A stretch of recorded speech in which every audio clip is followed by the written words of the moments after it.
ಪಾಲಿಹೌಸ್ನ ಒಳಗೆ ಎಷ್ಟು ಚೆಂದವಾಗಿ ಡಬಲ್ ಬಿನ್ಸಿನ ಬಳ್ಳಿಯನ್ನು ಮಾಡಿ ತರಕಾರಿ ಕೃಷಿಯನ್ನು ಮಾಡಿದ್ದಾರೆ ನೋಡಿ.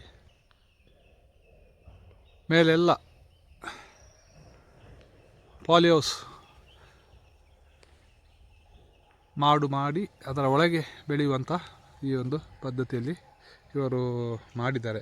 ಇದರ ನಡುವಲ್ಲಿ ಟೊಮೆಟೊ ಬೆಳೆದಿದ್ದರು, ಅದರ ಜೊತೆಯಲ್ಲಿ ಡಬಲ್ ಬಿನ್ಸ್ ಮಾಡಿದ್ದಾರೆ ನೋಡಿ. ನಮ್ಮ ಜೊತೆ ರೈತರಿದ್ದಾರೆ. ಸರ್ ನಮಸ್ತೆ. ನಮಸ್ತೆ ಸರ್, ಈ ಪಾಲಿಹೌಸ್ನ ಒಳಗೆ ಈ ಒಂದು ಕೃಷಿ ಮಾಡಲಿಕ್ಕೆ ನೀವು ಹೇಗೆ ಇದು ತಯಾರಿ ಮಾಡಿದ್ದೀರಿ ಸರ್? ಮೊದಲು ಟೊಮೆಟೊ ಮಾಡಿದೆ ಸರ್, ಆನಂತರ ಟೊಮೆಟೊ ಸರಿ ಬರಲಿಲ್ಲ. ಆ ಉದ್ದೇಶದಿಂದ ಕಡೆಗೆ ಇದು ಡಬಲ್ ಬೀನ್ಸ್ ಆಗಿದೆ. ಇದು ದಿನಕ್ಕೂ ಚೇಂಜ್ ಆಗ್ತಾ ಬಂತು. ಪರವಾಗಿಲ್ಲ, ನನ್ನ ಲೆಕ್ಕಕ್ಕೆ ಇದು ಚೆನ್ನಾಗಿ ಇಳುವರಿ ಕೊಡುತ್ತೆ ಅನಿಸುತ್ತೆ ಸರ್. ಈಗಾಗಲೇ ಕಾಯಿ ಬಿಟ್ಟಿದೆ, ಮತ್ತೆ ಪರವಾಗಿಲ್ಲ. ಒಂದು 3 ತಿಂಗಳು ಬೆಳೆ ಇದು ಮಾಡ್ಕೋಬೋದು. ಇಂಥವೆಲ್ಲ ಖಾಲಿ ಇರೋ ಬರೀ 3 ತಿಂಗಳು ಗ್ಯಾಪ್ ಇದ್ರೆ ಇಂಥವೆಲ್ಲ ಮಾಡ್ಕೋಬೋದು ಹೇಳಿ. ಅಲ್ವಾ? ಇದು ಪಾಲಿಹೌಸ್ ಮಾಡಿದ್ದು ನೀವು ಇದಕ್ಕೆ ತರಕಾರಿ ಮಾಡಲಿಕ್ಕೆ? ಇಲ್ಲ ಸರ್, ಪಾಲಿಶ್ ಮಾಡಿದ್ದು ನಾನು ಇದು ಇದು ಸಾರಿ ಪೆಪ್ಪರ್ ಅಲ್ಲ ಸರ್, ಇದು ಯಾವುದು ಕ್ಯಾಪ್ಸಿಕಮ್ ಮಾಡ್ಲಿಕ್ಕೆ ಮಾಡಿದ್ದಾಗಿತ್ತು. ಅದು ಆ ನಂತರ ಇದು ಕಾಳ್ಮೆಣಸು ಮಾಡಿದ್ದೆ ನಾನು. ಕ್ಯಾಲ್ಸಿಕಮ್ ಹೇಗೆ ಇದಾಯ್ತು? ಕ್ಯಾಪ್ಸಿಕಮ್ ಅದು ಅಡ್ಡಿಲ್ಲ ಸರ್, 3 ವರ್ಷ ಬೆಳ್ಕೊಂಡೆ. ಅದು ಆನಂತರ ರೇಟು ಸಿಗಲಿಲ್ಲ, ನಮಗೆ ದರ ಸಿಗಲಿಲ್ಲ. ಅದಕ್ಕೆ ಲಾಸ್ ಆಯ್ತು ಹೇಳಿ ನಾನು ಇದಕ್ಕೆ ಹೋದೆ. ಯಾವುದು ಪೆಪ್ಪರ್ ಇಲ್ಡು ಒಳ್ಳೆ ಬಂದಿದೆ. ಯಾವ್ದು ಬನ್ನಿ ಸರ್, ಒಂದು 10 ಗುಂಟೆ ಇದೆ ಇದು. ನನಗೆ ಒಂದು 8 ಕ್ವಿಂಟಲ್ವರೆಗೂ ಕಾಳ್ಮೆಣಸು ಸಿಗ್ತದೆ ನನಗೆ. ಅಲ್ವಾ?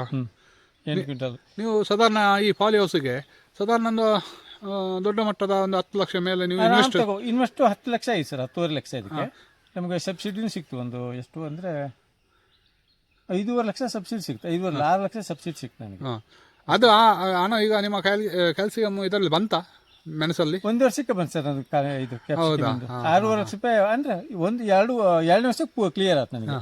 ಫಸ್ಟ್ ಇಯರ್ 130 ಕಿಲೋ ಕ್ಯಾಪ್ಸಿಕಮ್ ಸಿಕ್ಕಿತ್ತು ನನಗೆ. ನೋಡಿ, ಅಲ್ಲಿ ಮೇಲೆಲ್ಲ ಒಳ್ಳೆ ಹಿಲ್ಡ್ ಬಂದಿದೆ, ಸಣ್ಣ ಬೀಜ. ಹೌದು ಹೌದು.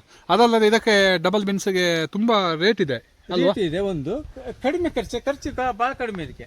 ನೋಡಿ, ಇದಕ್ಕೆ ಖಾಲಿ ಬುಡದಲ್ಲಿ ಒಂದೊಂದು ಬೀಜ ಹಾಕಿ ಬಳ್ಳಿಯನ್ನು ಒಂದು ರೋಪ್ ಮುಖಾಂತರ ಹೀಗೆ ಬಿಟ್ಟಿದ್ದಾರೆ ನೋಡಿ. ನೋಡಿ, ಒಂದು ಎಲೆ ಎಷ್ಟು ಅಗಲ ಇದೆ ನೋಡಿ. ಇದು ನರ್ಸರಿ ಇರುವುದು ನಮ್ಮ ಮಳಿಗೆ, ಅಂದರೆ ಸಿರ್ಸಿ ಜಿಲ್ಲೆ ಉತ್ತರ ಕನ್ನಡ ಮಳಗಿ. ಸಾಧಾರಣ 300 ಕಿಲೋಮೀಟ್ರ್ ದೂರ ಇದೆ ಈ ಒಂದು ಊರು, ಉತ್ತರ ಕರ್ನಾಟಕ ಆಗ್ತದೆ ನೋಡಿ. ಇಲ್ಲಿಗೆ ನಾವು ಬರುವಾಗ ಈ ಒಂದು ಡಬಲ್ ಬಿನ್ಸ್ ಪಾಲಿಹೌಸ್ನ ಒಳಗೆ ಮಾಡಿದ್ದನ್ನು ನಿಮಗೆ ಒಂದು ತೋರಿಸುವಂಥ ಇದು ನೋಡಿ. ಇಲ್ಲೆಲ್ಲ ಟೊಮೆಟೊ ನೋಡಿ ಎಷ್ಟು ಬೆಳೆದಿದ್ದಾರೆ ನೋಡಿ. ಇದೆಲ್ಲ ಈ ಥರ ಅವಧಿ ಆಯಿತು ನೋಡಿ. ಇಲ್ಲಿ ಡಬಲ್ ಬಿನ್ಸು ಎಷ್ಟು ಚೆನ್ನಾಗಿ ಬಂದಿದೆ, ಫ್ರೆಶ್ ಆಗಿದೆ ನೋಡಿ. ಎಷ್ಟು ಉದ್ದ ಬಂದಿದೆ ನೋಡಿ. ಇನ್ನೂ ಉದ್ದ ಬರುತ್ತೆ ಸರ್. ನಿಮಗೆ ನೋಡಿ ಒಂದು ಗೇನ್ ಇದೆ ನೋಡಿ ಇಲ್ಲಿ ಎಷ್ಟು. ಇಲ್ಲ ಸರ್, ಇನ್ನೂ 4-5 ಇಂಚು ಬರುತ್ತೆ ಇದು. ಅಲ್ವಾ? ಬರುತ್ತೆ ಸರ್. ಇದು ತುಂಬ ಚೆನ್ನಾಗಿದೆ. ರೈತರು ಒಂದಲ್ಲ ಒಂದು ರೀತಿಯಲ್ಲಿ ನೋಡಿ ಡಬಲ್ ಬಿನ್ಸ್ ಅದು. ಇದು ಒಳ್ಳೆ ಟೇಸ್ಟ್ ಅಲ್ಲ? ಇದು ಟೇಸ್ಟ್ ಸರ್. ನಮ್ಗೆ ಗಟ್ಟಿಕಾಯಿ ತಿನ್ನೋದೇ ಇದು. ನಮಗೆ ಮಾರ್ಕೆಟಿಗೆ ಬರೋದು ಇದೆ, ನಾರು ಇಲ್ಲ. ಹೌದು, ಇದೆ ಗಟ್ಟಿಕಾಯಿ ಬರೋದು.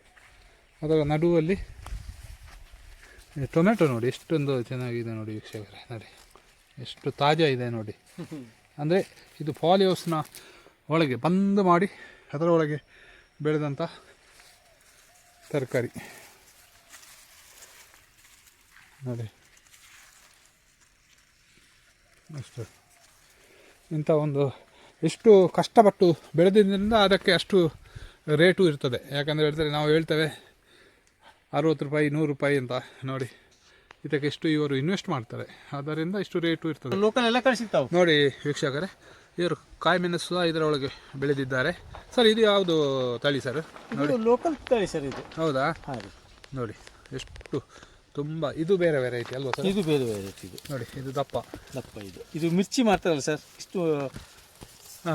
ಮಿರ್ಚಿ ಅಂದರೆ ಮಿರ್ಚಿ ಗೊತ್ತಾಯ್ತು. ಹಾಂ, ಅದಕ್ಕೆ ಹೋಗ್ತದಲ್ವಾ? ನೋಡಿ ಎಷ್ಟು ಫ್ರೆಶ್ ಇದೆ ನೋಡಿ. ಈ ಪಾಲಿಹೌಸ್ನ ಒಳಗೆ ಇಲ್ಲಿ ಬೆಳೆದಿದ್ದಾರೆ ನೋಡಿ. ಇಲ್ಲಿಂದ ನೋಡಲಿಕ್ಕೆ ತುಂಬ ಚೆನ್ನಾಗಿ ಕಾಣ್ತದೆ ನೋಡಿ. ಟೊಮೆಟೊ ಸಹ ತುಂಬ ಆಗಿದೆ. ಇದು ಕಾಯಿಮೆಣಸು ಬೆಳೆದಿದ್ದಾರೆ. ಇದು ಕಾಯಿ ಮೆಣಸಿಗೆ ಯೂಸ್ ಆಗುದಿಲ್ಲ ಸರ್? ಏನು ಸರ್? ಕಾಯಿ ಮೆಣಸಿಗೆ ಯೂಸ್ ಆಗುದಿಲ್ಲ ಇದು? ಅದೇ ಕಾಯಿ ಮೆಣಸಿಗೆ ತರಕಾರಿ ಹೌದು. ವೀಕ್ಷಕರೇ, ಇವರು ಫಿಶ್ ಪಾಂಡ್ ಮಾಡಿ ಮೀನನ್ನು ಸಹ ಸಾಕಣೆ ಮಾಡ್ತಾರೆ ನೋಡಿ. ಇದರಲ್ಲಿ ದೊಡ್ಡ ನೀರಿನ ಕೆರೆಯನ್ನು ಮಾಡಿ ಇದರಲ್ಲಿ ಮೀನನ್ನು ಬೆಳೀತಾರೆ. ಸರ್, ಯಾವುದೆಲ್ಲ ಮೀನು ಬೆಳಿತೀರಿ ಸರ್ ಇದರಲ್ಲಿ? ಇದು ಪಾಟ್ಲ, ಹಾಂ, ಕಡೆ ಗೌರಿ, ಹಾಂ, ಕಡೆ ಗ್ರಾಸ್ ಕಟ್ ಕ್ರಾಪ್ ಅಂತೇಳಿ ಹಾಂ, ಹಾಂ. ಈ 3 ಜಾತಿ ಬೇಕು ಸರ್ ಪಾಂಡಿಗೆ.